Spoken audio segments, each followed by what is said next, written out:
अब आंख से देख सके सड़क की हालात, स्कूल का हालात, बिजली, पानी, 100 तरह का समस्या से ग्रसित हैं हम सब लोग। सारे चीजों को देखने, समझने, सुनने के लिए ही आपके बीच में प्रसाद जी आए हैं।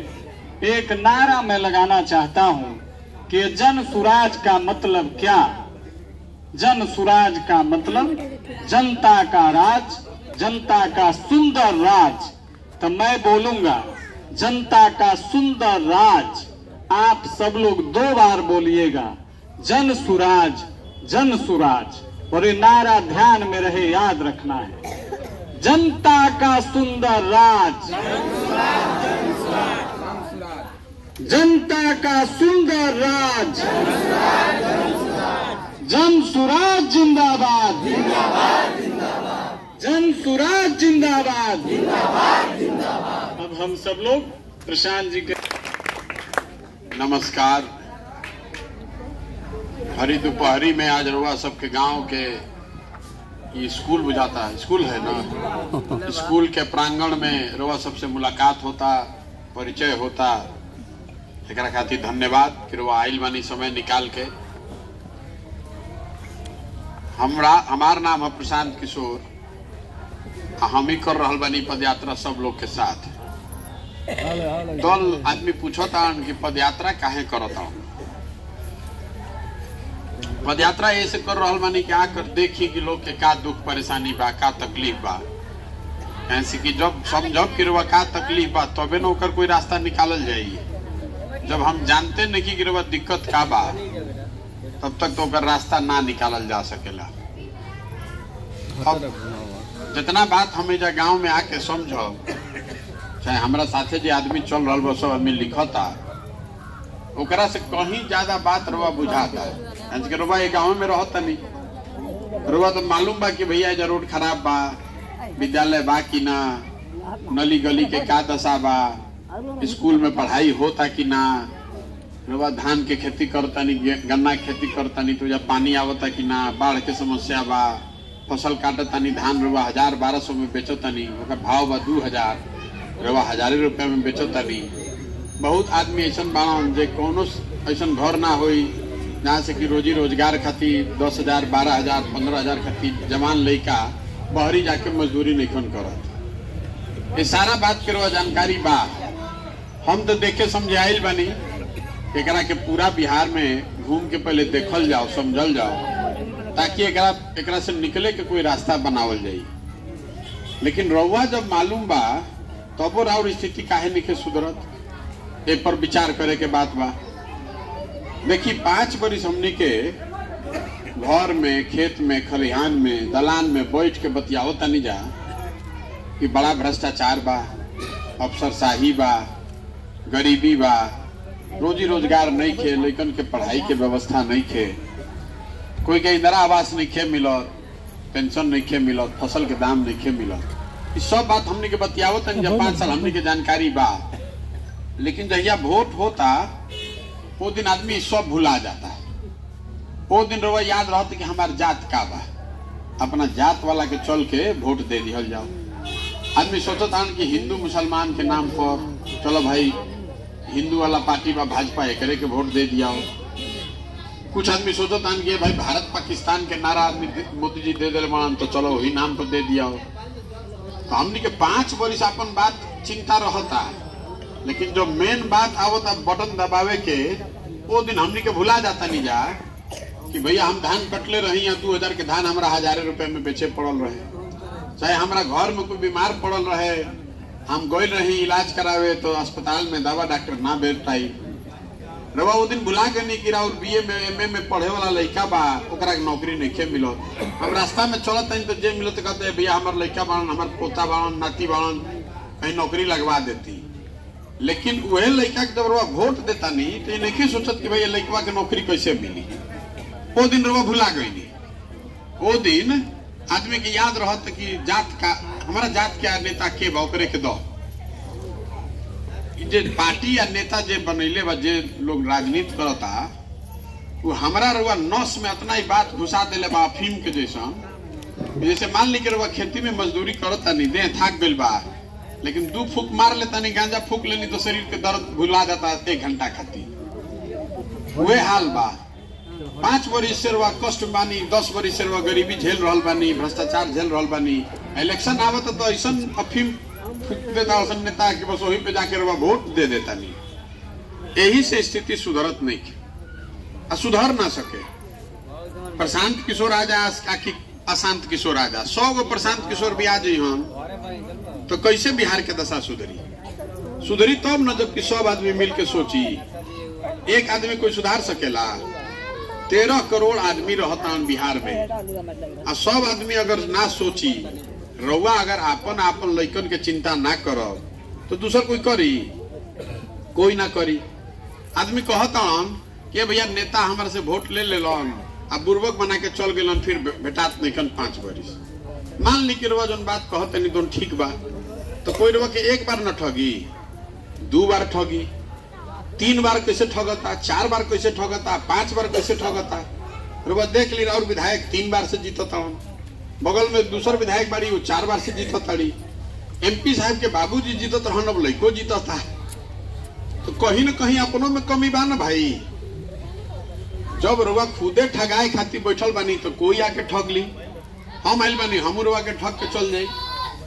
ये बतावे खातिर पदयात्रा कर रहल बानी। ए भाई कोई पर भरोसा करब तो बात ना बने। जब रुआ आपन और आपन परिवार की चिंता ना करो, आपन स्वार्थ ना देखो, तो कोई के नाम पर सुन के, जात के नाम पर, धर्म के नाम पर, झंडा बैनर देख के, रैली में बात सुन के अगर वोट रुआ करब तो जौना दुर्दशा में राउर हमार जिंदगी बीत रहल बा, हमनी के लइकनों के यही दुर्दशा में रहे पर। कोई बिहार का एक आदमी कोई बिहार को सुधार नहीं सकता है। बिहार के तबे सुधारल जा सकेला जब ये जनता जागी कि ना रे भाई अब आगे से वोट लालू जी को नहीं, नीतीश कुमार को नहीं, मोदी जी को नहीं, प्रशांत किशोर को भी नहीं। वोट उसको पड़ना चाहिए। वोट ओकरा के दिहल जाई जे हमनी के लइकन खातिर जा स्कूल बनवावे, जे हमनी के बच्चन के जा रोजी रोजगार दे, ताकि कोई के बहरी जाके मजदूरी ना करे पड़ो। मानो बात अभी तुरंत कह के भैया कह तनी कोई के वोटे नहीं देवे के तो केकरा के देवे के बा? हम बताओ तनी केकरा के देवे के बा? एकर नाम का बा? जन सुराज। अपन फोटो हम नहीं लगैले, फोटो हमारे बाबूजी के ना है, फोटो गांधी जी के बा। काहे गांधी जी के फोटो बा? देश के आजादी कैसे मिलल? गांधी जी आगे आगे चल ना, पीछे से सारा समाज खड़ा हो गई। यही चंपारण से आंदोलन शुरू भइल तब ना आजादी मिलल। एगो गांधी जी अकेले हरा देतन अंग्रेज के, उहे जगावे खातिर निकलल बनी के भाई हाथ जोड़ के कहत तनी वोट नहीं की मांगत, दल बनैले ही नहीं की तरफ से वोट कैसे मांगत? आ चुनाव अभी बाना, हाथ जोड़ के कहत तनी कि पहले संकल्प ली ही कि अगला बार धर्म के नाम पर, जाति के नाम पर, पैसा के प्रलोभन पर वोट ना पड़ी। आदमी रवा कोई 2000 रुपया दी कि वोट दे दो, और वो बुझात नहीं कि 2000 रुपया लेकर वो वोट दे देनी और 1.5 लाख इंदिरा आवास योजना चल गई। 1000 रुपया लेके वोट दे देनी और पेंशन चल गई, अनाज के दाम चल गई। तो सुनी हम रुआ के बताओ ताली, कोई आके पैसा देता तो ले ली पैसा, साले चोरी कोई मान तो दे पैसा तो ले ली जेब में रुपया। अब बुथवा में जाता नहीं तो जब केकर बटन दबाई तो रोवे न पता बा, जरा के बन हो सही आदमी के दबाई। पैसा बांटता वो तो चोरिये करके न ले आइल बा, वो कोनो धान गेहूं बेच के पैसा लाइल नहीं खन जा, तो पैसा बांटता तो पहले ले ली उनका से पैसा आ ओकरा बाद जाके वोट ओकरा के दी जे अपन हमनी के काम करो। तो केकरा के वोट दियाई? हम दल बनैले नहीं की आ दल बनाहू के नहीं की। अभी दल किससे बनी? हम प्रशांत किशोर आके दल बना ली हम तो उसे क्या हो जाए? पहले ही से 50 गो दल बा, सब तो नेता घूमते बा। हमारा दल बनावे से ना हुई। अगर बिहार के लोग सब मिल के बनई हन ना रे भाई हमनी के ई दल बा, जब लोग मिल के बनावता तब न विकल्प बनल। तो हम इस पदयात्रा करतनी, गाँव गाँव घूमतनी काहे खातिर? जैसे समाज में से सब सही आदमी के ढूंढ के निकालल जाए, रउआ गांव से, रउआ पंचायत से, रउआ प्रखंड से सही आदमी के ढूंढ के निकालल जाओ।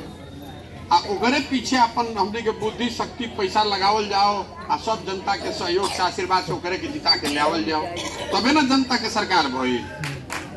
आदमी कहता कि आता तो ये बताई फिर वह कैसे पता चले कि सही आदमी के बा? इतना आदमी में कैसे पता चली हमरा के सही के बा? ठीक बात बा, कोई के माथा पर नहीं लिखल कि सही के बा गलत के बा, तो कैसे पता चली हमरा के बताओ तनी।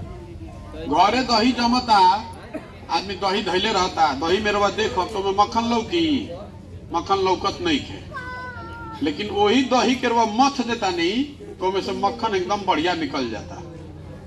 वैसे ही समाज में अच्छा आदमी के कमी नहीं के, बहुत अच्छा आदमी समाज में गांव में बाड़ा, लेकिन कोई ओकरा के निकाले वाला पूछे वाला नहीं के।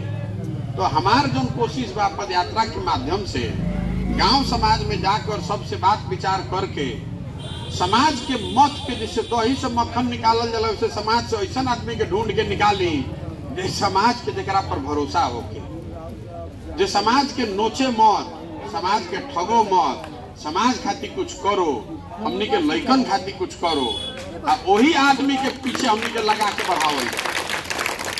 ये तो बात ठीक बा ना? ओके के चाही।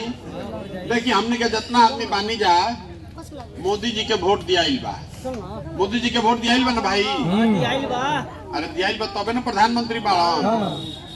तो 2014 में मोदी जी के चुनाव अभियान हम ही चलावत रहे, नारा लिखाई लोगरी, हर हर मोदी घर घर मोदी, हर हर मोदी घर घर मोदी, नारा सुनले बनी?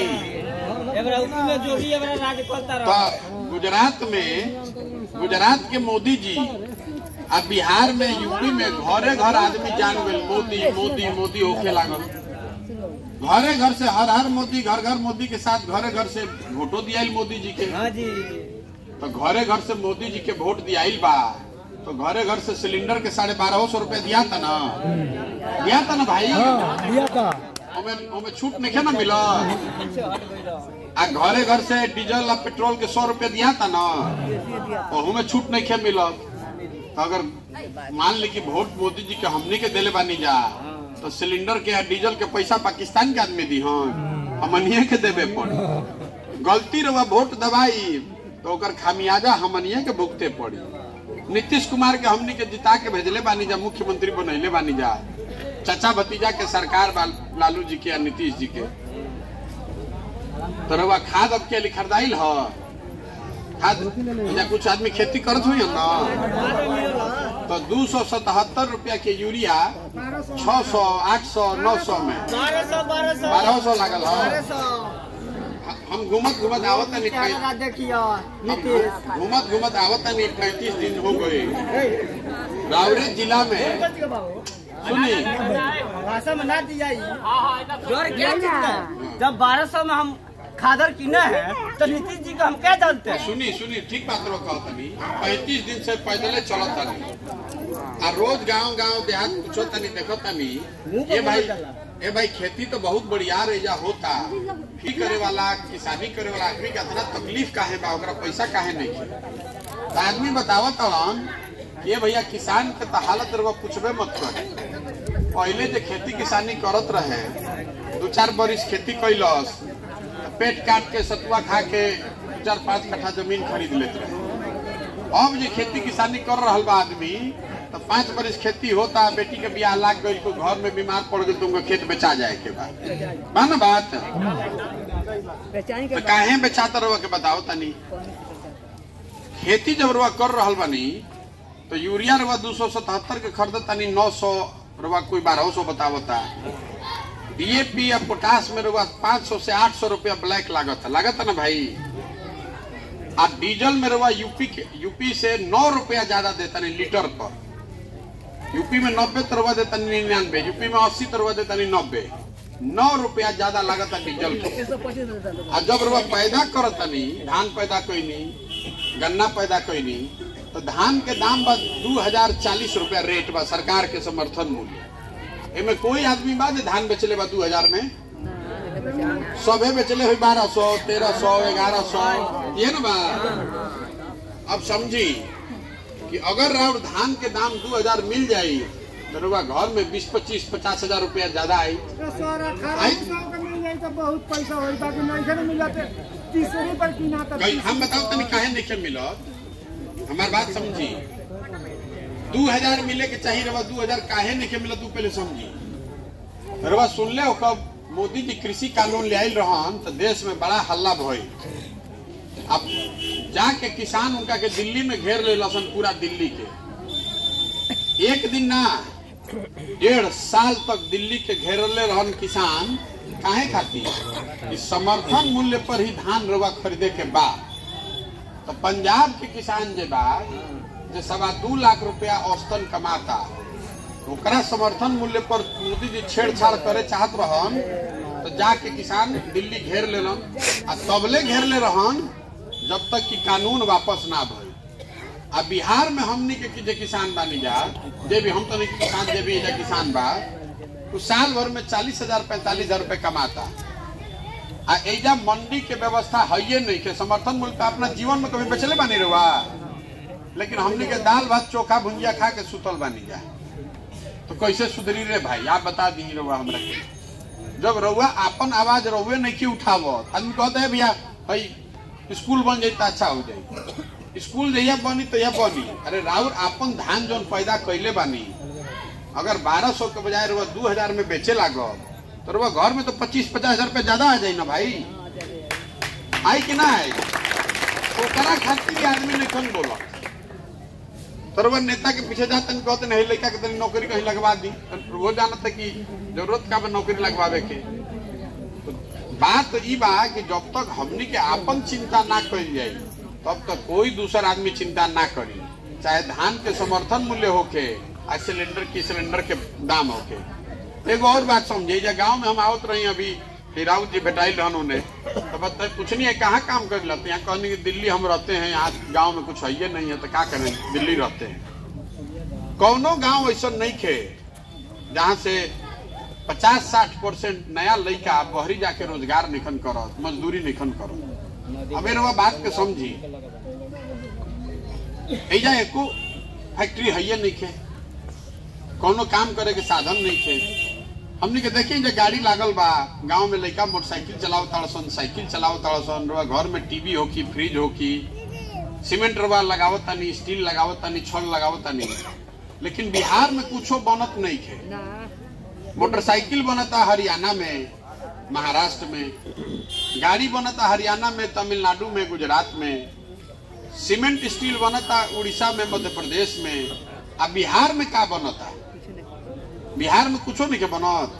बिहार में बनता, बिहार में हमनी के सब आदमी मिल के जवान लड़कन के मजदूर बनावता नहीं जा। जेकरा देश भर में मजदूर के जरूरत बा, जहाँ मजदूर के जरूरत लागत देश भर में, तो आदमी कहतन कि जाके बिहार से 100 को पकड़ के ले आओ। मानो बात, जवान लड़का 25 साल 30 साल के पीठ पर झोरा बांध के 15,000 रुपया खाती, 20,000 रुपया खाती गांव घर परिवार छोड़ के साल भर उजा जाके मेहनत करता सन। और जैसे पेट काट के रुआ के 8,000 10,000 भेजता तेरा परिवार चलता। ये हमरा के रुआ बताई कि गुजरात से जाके कोई मजदूरी करता, महाराष्ट्र से, केरल से, दिल्ली से, बॉम्बे से कोई एजा मजदूरी करता है? पूरा जिला में कोई नहीं करत। कोई जो गरीबी बा, ओहू सब जगह में गरीबी बा, भ्रष्टाचार ओइजो बा।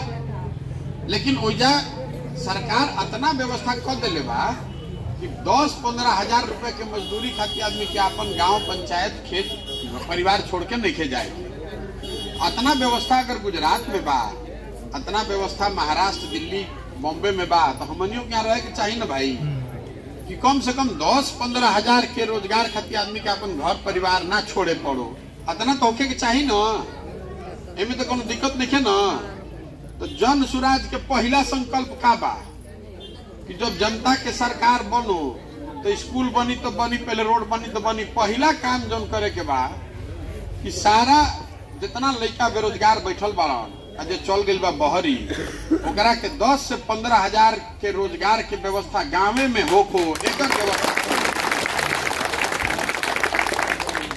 रोजी रोजगार इजा हो जाई, घर के समाज रवा संगे रहे लागी। हो जा तब हो जाए एकदम हो जाए, लिख के रखी ना हुई तो हमारे गर्दन पकड़ एकदम हो जाए। एक खातिर कोनो बहुत फैक्ट्री लगावे की जरूरत नहीं है। देखी मनरेगा में 100 रुपया आवता, आदमी बहुत पूछता कैसे मिली रोजगार। देखिए बिहार के दशा, मनरेगा में 100 रुपया 150 रोज मजदूरी मिलता। मनरेगा में सर पैसा आवता 100 रुपया, तो 60 रुपया हमनी के वापस भेज देता नहीं। हमनी के कहते लेकिन ना कोई मजदूर है नहीं के आईजा आदमी मजदूरी खातिर देश भर घूमता। अरे ओकरा के जब बांट दे तो करप्शनो हो जाए, तो कम से कम बिहार में कुछ आदमी के तो मिल जाए पैसा। ओकरा के दिल्ली भेज देना तो उससे क्या फायदा बने भाई। अरे वो तो खपत है 40 में, बात समझी। 100 रुपया आई मनरेगा में, तो 100 में 40 एजा आवता और 40 में लूट होता, 60 तो चल गई वापस। तो हम कहते नहीं कि अगर 100 में लूट हुई तो लूटो हुई तो कुछ बिहार के 2-4 आदमी के मिल जाये, ओकरा के वापस भेज देला तो पैसा चल गई दूसरे राज्य में। उतना तो सुधार हो ना भाई, कम से कम। ये हाल इंदिरा आवास योजना में बरवा गाँव में कम से कम सैकड़ों आदमी हो जरा घर नीचे मिलल।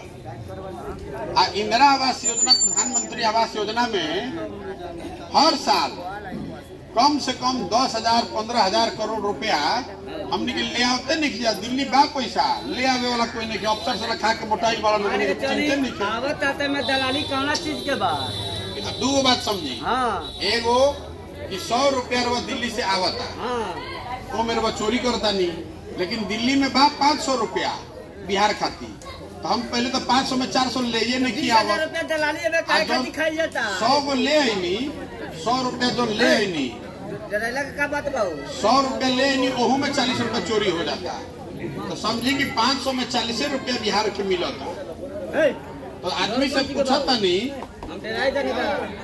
आदमी से पूछा था नहीं कि भाई काहे एकरा के वोट देता नहीं ऐसे। आदमी कहता क्या करिए भैया, विकल्प नहीं है। तो विकल्प अगर नहीं खे तो विकल्प बनावे के प्रयास होके चाहिए ना। विकल्प कैसे बने? हम दल बना ले तो विकल्प ना बने, लोग मिल के विकल्प बने तो विकल्प बन जाए। बिहार में विकल्प एक आदमी के बनावे से ना होई, समाज के मिल के विकल्प बनावे पड़ी। चलो हमनी के जिंदगी चाहे गरीबी में बीतल चाहे कुछो भई, कम से कम लइकन के जिंदगी सुधर जाओ, एकरा खातिर बेहतर विकल्प बनाओ। अब रउआ से 2 सवाल पूछता नहीं। ए भाई क्रांतिकारी साथी, सुन ल बात, ओकरा बाद क्रांति के बतिया। रात तक कोई से निकल रात तो सुन ले तो सवाल रउआ से पूछ रहा बानी। बिहार में जनता के विकल्प बनावे के चाहिए कि ना बनावे के चाहिए? पूछता नहीं तो खकार के बोली, ना बोले के बता ना बोली। बिहार में बेहतर विकल्प बनावे खातिर जनता के प्रयास करे चाहिए कि ना करे चाहिए? प्रयास होगा चाहिए ना। प्रयास करे खातिर पदयात्रा पर हम निकलल बानी।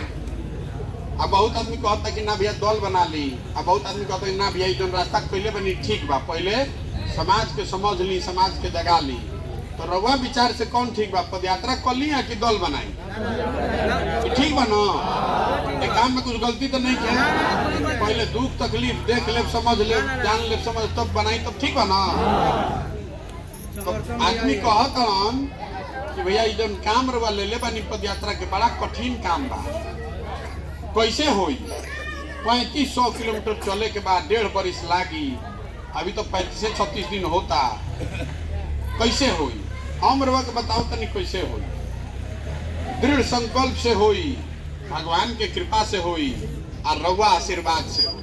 तो हम रउआ से वोट मांगनी ना, चंदा मांगत नहीं की, और आपन नाम के झंडा बैनर भी लगावे के नहीं कहत कि अभी हमारे जाके फोटो टांग लियो।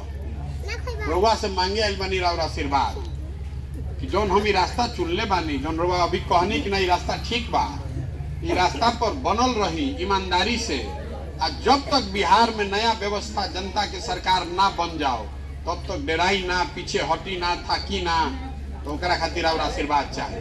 तो एक बार अगर वह सहमत हो कि हाथ उठाकर आशीर्वाद दीजिए, आशीर्वाद दीजिए कि जो रास्ता चुने हैं एकदम ठीक है। इसी से गरीबी का नाश होगा, इसी से सब गरीबी का बेरोजगारी खत्म होगा बिहार में, इसी से सब भ्रष्टाचारी का खात्मा होगा और सारा अफसरशाही के उखाड़ के फेंकल जाए। ठीक बा ना? और आशीर्वाद बन संगे तो एक बार हमारे साथ बोलिए, जय जनसुराज, जय जनसुराज। तो हम चलो तनी